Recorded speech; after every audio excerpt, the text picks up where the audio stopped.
কয়েকদিনের তুলনায় বগুড়ার বাস স্ট্যান্ডগুলোতে বেড়েছে কর্মস্থলে ফেরা মানুষের চাপ। তবে বাসের টিকিট না পেয়ে অনেকেই ভাগাভাগি করে মাইক্রোবাসে করে কর্মস্থলে ফিরছেন। এদিকে ঢাকা টাঙ্গাইল যমুনা সেতু মহাসড়কে যানবাহনের অতিরিক্ত চাপ দেখা দিয়েছে। এতে সেতুর টোল প্লাজা থেকে টাঙ্গাইল শহরের বাইপাস পর্যন্ত সৃষ্টি হয়েছে প্রায় 18 কিলোমিটার যানজটের।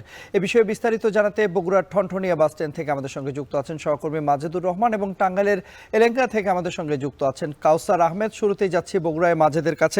মাজেদ, আমরা বলছিলাম যে মাইক্রোবাসে করে অনেকে ভাগাভাগি করে কর্মস্থলে ফিরছেন এবং নিশ্চয়ই গণপরিবহনের অনেকটা সংকট রয়েছে। অতিরিক্ত ভাড়া আদায় করা হচ্ছে গণপরিবহনগুলো থেকে, যে যারা যাত্রীরা রয়েছেন তাদের কাছ থেকে এরকম কোনো অভিযোগ পেয়েছেন কিনা এবং একই সঙ্গে প্রশাসনের তৎপরতা কেমন দেখছেন, বিস্তারিত জানাবেন। হ্যাঁ তন্ময়, আপনাকে বলে রাখি যে দীর্ঘ ছুটির পরে, ঈদের ছুটি পরে কিন্তু মানুষ কালকে যে প্রথম অফিস, সেই অফিসটি করার জন্য কিন্তু তারা বিভিন্ন বাস স্ট্যান্ড এবং বিভিন্ন স্থানে কিন্তু ভিড় করছেন। এবং আপনি দেখতে পাচ্ছেন যে আমি ঢাকা বাস স্ট্যান্ডটিতে রয়েছি, সেখানে কিন্তু প্রচুর মানুষের সমাগম। এখানে কিন্তু সকাল থেকে মনে হয় যে তিল ধারণ করার এখানে কোনো জায়গা নেই, সব মানুষজন যাত্রীরা কিন্তু এখানে আসছে। কিন্তু সবচেয়ে বড় বিষয়টি হলো শিডিউল বিপর্যয় হওয়ার কারণে, অর্থাৎ গতকালের যে বাসটি ঢাকাতে যাবে সে বাসটি কিন্তু এখন পর্যন্ত যমুনা সেতু পার হতে পারেনি। এবং ঢাকা থেকে যে বাসগুলো এসে সকাল 8টায়, 8:30, 7:30 যে এখানকার যাত্রীদের নিয়ে যাবে ঢাকাতে কিংবা অন্য অন্য স্থানে, সে বাসগুলো কিন্তু আসতে পারেনি।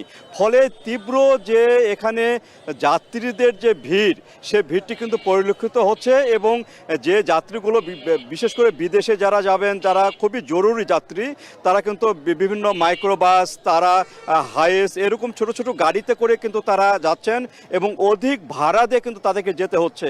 আর এখানকার যে বাসগুলো সচরাচর বিভিন্ন স্থানে যায়, সে বাসগুলো কিন্তু যে কাউন্টারে যে ভাড়া, সে ভাড়ায় আসে অনেক ক্ষেত্রে যারা বিভিন্ন রাস্তার থেকে উঠছে তাদের কাছে কিন্তু ভাড়া বেশি না হচ্ছে বলে অভিযোগ আমাদের কাছে অনেকে আছে।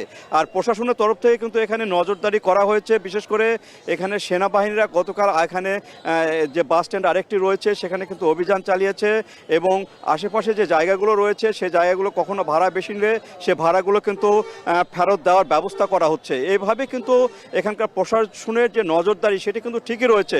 কিন্তু সবচেয়ে বড় যে বিষয়টি সেটি হলো এখানে তীব্র যানজট, বিশেষ করে যমুনার আগে পরে তীব্র যানজটের কারণেই কিন্তু এখানে যে সংকটটি সেটি কিন্তু দেখা দিয়েছে এবং মানুষজন কিন্তু এখন পর্যন্ত তাদের কর্মস্থলে ফিরতে পারছে না। এইভাবে কিন্তু তারা এখানে ভিড় করছেন এবং প্রচুর পরিমাণে কিন্তু এখানে ভিড় দেখা যাচ্ছে। এবং যে মানুষগুলো সকালবেলা যাওয়ার কথা, যে যাত্রীগুলো, সে যাত্রীগুলো কিন্তু এখনও যেতে পারেনি। এইভাবে শিডিউল বিপর্যয়ের কারণে এখানে আস্তে আস্তে যে ভিড়, সেই ভিড় বাড়ছে, যানবাহন যেতে পারছে না, মানুষজন এখানে অবস্থান করছে এবং আস্তে আস্তে এটি আরও সংকট আরও ঘনীভূত হচ্ছে। যদি যানজট নিরসন না করা যায় তাহলে কিন্তু এখানে আরও ভিড় জমবে। এই ছিল তন্ময় আমার কাছে বগুড়া থেকে সর্বশেষ। কাউসার, আমরা মাজেদের মাধ্যমে জানছিলাম বগুড়ায় তীব্র যানজট রয়েছে এবং তিনিও বলছিলেন যাত্রীদের ভোগান্তির কথা। নিশ্চয়ই আপনিও জানাবেন আমাদেরকে, যেহেতু আপনি এই মুহূর্তে টাঙ্গাইলের এলেঙ্গাতে রয়েছেন এবং এই জায়গাটিতে কিছুক্ষণ আগে আপনার মাধ্যমে আমরা জেনেছি যে 18 কিলোমিটারের দীর্ঘ যানজট তৈরি হচ্ছে। যদিও এই মুহূর্তে দেখতে পাচ্ছি কিছুটা যানজট মনে হচ্ছে যে কমে আসবে বা গাড়ির কিছুটা গতি ফিরেছে, আমরা দেখছিলাম। কেমন দেখছেন এখনকার চিত্র এবং একই সঙ্গে জানাবেন এই যানজট নিরসনে কর্তৃপক্ষ কী ধরনের ব্যবস্থা গ্রহণ করেছে?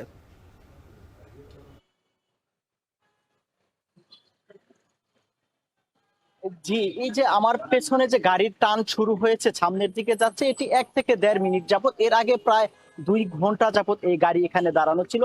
এখানে যানজট নিরসনে জেলা পুলিশের পাশাপাশি হাইওয়ে পুলিশের যারা রয়েছেন তারা যানজট নিরসনের চেষ্টা করছেন। তারা বলছেন যে রাতে একাধিক গাড়ি বিকল এবং একাধিক সড়ক দুর্ঘটনা এবং রাতে এই যমুনা সেতুর সংযোগ সড়কে অনেক চালক যারা ঘুমিয়েছিল, এই সমস্ত কারণ। এছাড়াও এই অতিরিক্ত যানবাহনের চাপেই কিন্তু যানজটের সৃষ্টি হয়েছে। আর এছাড়াও এই অতিরিক্ত যানবাহনের চাপে রাত থেকে এখন পর্যন্ত কয়েক দফায় দীর্ঘ সময় যমুনা সেতুতে টোল আদায় বন্ধ রাখা হয়েছিল, যে কারণেই এই যানজটে মানুষের চরম ভোগান্তি পোহাতে হচ্ছে। আর এই ভোগান্তির অন্যতম কারণ হিসেবে তারা বলছেন যে গাড়ি সামনের দিকে যাচ্ছে না, তবে রোদ না থাকলেও ব্যবসা গরমে কিন্তু তাদের প্রচুর কষ্ট হচ্ছে। আর এছাড়াও এই মহাসড়কে বাস যেগুলো উত্তরবঙ্গের দিকে যাচ্ছে তার প্রতিটি আসনই প্রায় ফাঁকা, এবং উত্তরবঙ্গ থেকে যে সমস্ত বাসগুলো ঢাকার দিকে যাচ্ছে সেগুলোর বাসের ভেতরে দাঁড়ানোর মতো জায়গা নেই। তবে অনেকেই জীবনের ঝুঁকি নিয়ে খোলা ট্রাক, পিক আপ ও অনেকেই মোটর সাইকেলে কর্মস্থলে ফিরছে। তারা বলছেন যে গণপরিবহন না থাকায় খোলা ট্রাকেও তাদের 2 থেকে 3 গুণ বেশি ভাড়া দিয়ে তাদের যেতে হচ্ছে। আর এদিকে আমার সাথে এখানে কয়েকজন পুলিশ সদস্যের সাথে কথা হয়েছে, তারা জানিয়েছেন যে তারা যানজট নিরসনে কাজ করে যাচ্ছেন। আর এছাড়াও এই যানজট দ্রুত সময়ের মধ্যেই এই মহাসড়কে যান চলাচল স্বাভাবিক হবে। আর এদিকে যমুনা সেতুর নির্বাহী প্রকৌশলী জানিয়েছেন যে স্বাভাবিক সময়ে যমুনা সেতুর উভয় প্রান্তে 12টি বুথের মাধ্যমে টোল আদায় করা হলেও ঈদে যানবাহনের চাপ বেড়ে যায় 3 গুণেরও বেশি। আর এই অতিরিক্ত যানবাহনের চাপ সামাল দিতে উভয় পাশে আলাদা মোটরসাইকেলের লেন সহ 18টি বুথের মাধ্যমে টোল আদায় করা হচ্ছে। আর এদিকে গেল রাত 12টা পর্যন্ত 24 ঘন্টায় যমুনা সেতুতে প্রায় 50,000 যানবাহন পারাপার হয়েছে। আর এতে টোল আদায় হয়েছে 3,40,00,000 টাকার মতো। তো তন্ময়, এই ছিল আমার কাছে ঢাকা টাঙ্গাইল যমুনা সেতু মহাসড়কের যানজটের সবচেয়ে তথ্য।